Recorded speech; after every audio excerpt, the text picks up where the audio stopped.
What's up, guys, and welcome to the weekly Q&A. Our first question this week comes from Felipe Benz Eli, who asks if there's any chance that Leia might reveal herself to be a Jedi or have a lightsaber in The Last Jedi.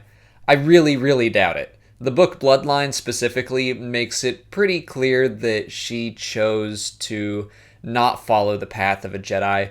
It was a life that she never knew up until the Battle of Endor, and it's just not something that she was really interested in. So she chose to serve the galaxy as a politician, which is very different from what happened in Legends, where yes, she did have a lightsaber, she trained to be a Jedi and all that. I just don't think that that's anything we're going to see in The Last Jedi at all. Logan Cronin Stacy wants to know if the Separatists from the Clone Wars ever joined forces with the Rebels. Yes, actually, the book Tarkin goes into that a little bit, and a lot of the early Rebel cells were made up of the Separatist faction.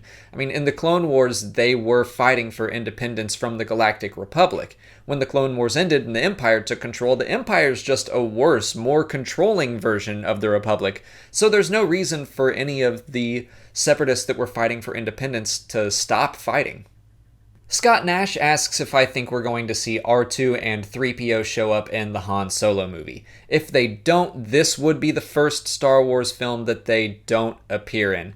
But honestly, that is a tradition that I am totally fine with abandoning. We don't need to see them in every single film. In fact, in Rogue One, their cameo was my least favorite part.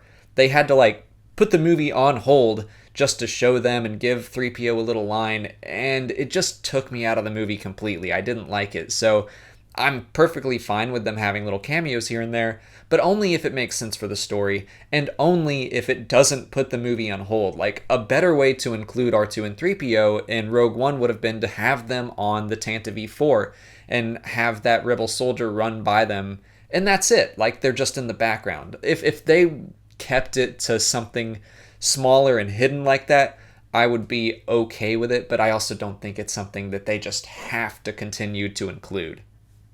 Hat Matter wants to know if there's any chance that the Imperial Remnant could still be out in the galaxy somewhere. Aftermath Empire's End told us the story of the end of the Galactic Civil War, the signing of the treaty, so it's officially over, but Chuck Wendig still left it a little bit open-ended. He even referenced or mentioned that there were Imperial holdouts and warlords, so if any future storytellers wanted to go that route and talk about an Imperial that was still fighting for the Empire despite the end of the war and the end of their faction, it's possible. I think that the Battlefront 2 story is going to get into that a little bit, and I'll be very interested to see the transition from Empire into First Order, and what die-hard Imperials think of the new faction. Michael Sweat asks if we had any established backstory between Obi-Wan and Anakin before the prequel films came out. We didn't have much because the plan was always to flesh out that backstory through film, so the expanded universe never really touched on that. But we did know that Anakin's injuries were the result of them fighting together over lava. That's about the extent of what we know. We knew he was burnt, and that was detailed in the Return of the Jedi novelization, if I remember correctly. That's it for patron questions. If you're a patron and you didn't see your question answered here, just head over to Patreon, where I left you a written response. If you're not a patron, you can learn more by following the link in the description. Just $1 a month will get you access to some extra Star Wars Explained goodies, like audio commentaries for the films or monthly giveaways, and the combined donations really go a long way in helping support the channel. I'm actually going to start this next segment with a question from Twitter. @ChrisOrMiss asks if I can try to predict all 40 characters that will have stories in the upcoming From a Certain Point of View book, and that sounds like fun, so here are my guesses. Captain Antilles, an Imperial officer on the Tantive 4, a Jawa, a droid on the Sandcrawler, maybe R5-D4, but hopefully he's not Force-sensitive this time, Aunt Beru, Uncle Owen, a Tusken Raider, Admiral Mahdi, or someone else in the conference room. I'd love to see Davin Felth return, or some sort of sympathetic stormtrooper. The Cantina will probably have a ton of stories. I bet Wooher will get one. Figrin Dan, the Deveronian, Kardu Sai Malak, Boshek, Ponda Baba, or Dr. Evazan, or both. The Tonica sisters, Muftak, Mamau Nadan, Greedo, Garandan, one of Jabba's thugs, Death Star weapons technician, the TIE fighter pilot that they see outside the Death Star, TK-421, Pol Tritum, an Imperial officer in the detention center, maybe another prisoner in the detention center, that could be really interesting. The Dianoga, that's just a weird one I threw out there. The stormtrooper that hits his head, a TIE pilot from the Falcon's escape, General Dodonna, and then a bunch of pilots. Dutch Vander, Garvin Drace, Wedge Antilles, Davish Krail, Jack Porkins, Yvonne Verlaine, John Brannon, Theron Nett, and of course, Big Starklighter.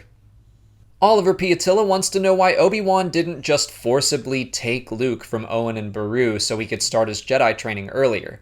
The Jedi aren't in the business of kidnapping children. They did take Force-sensitive kids from their families, but back during the Clone Wars, that was considered an honor and a privilege. Owen didn't want Luke to have any part of that life. He wanted to keep Luke safe and away from Obi-Wan, and that's pretty much all there is to it. Spyro Canis, I hope I said that right, asks if Ahsoka pulled Vader towards the light at all during their fight on Malachor. I think it's possible, maybe just a little bit. We definitely see some hesitation and contemplation in his face when she says that she won't leave him. But the Lucasfilm Story Group has made it pretty clear that the only two people that could have fully redeemed Vader were Luke and Leia. So if she pulled him toward the light, it was a very, very small amount. And obviously he shuts that down right away, so I think he was too far gone for Ahsoka to do much. Captain Quinja asks if I think we're going to see Kix pop up in any future stories. I think we have to. The idea of a clone trooper being alive during the sequel trilogy era is just too cool to never revisit. So yeah, I definitely want to see him again. I'd love to have him cameo, just like we see a familiar looking face walking around with the Crimson Corsair in the background somewhere. I don't know if we'll see that in a film, but I think the Crimson Corsair in general and his crew, I think they've got a lot of potential for future stories about them, be that in books or comics or something. So yeah, I do think we're going to see Kix again. Addison9898 asks, who hated Obi-Wan more, Darth Maul or Darth Vader?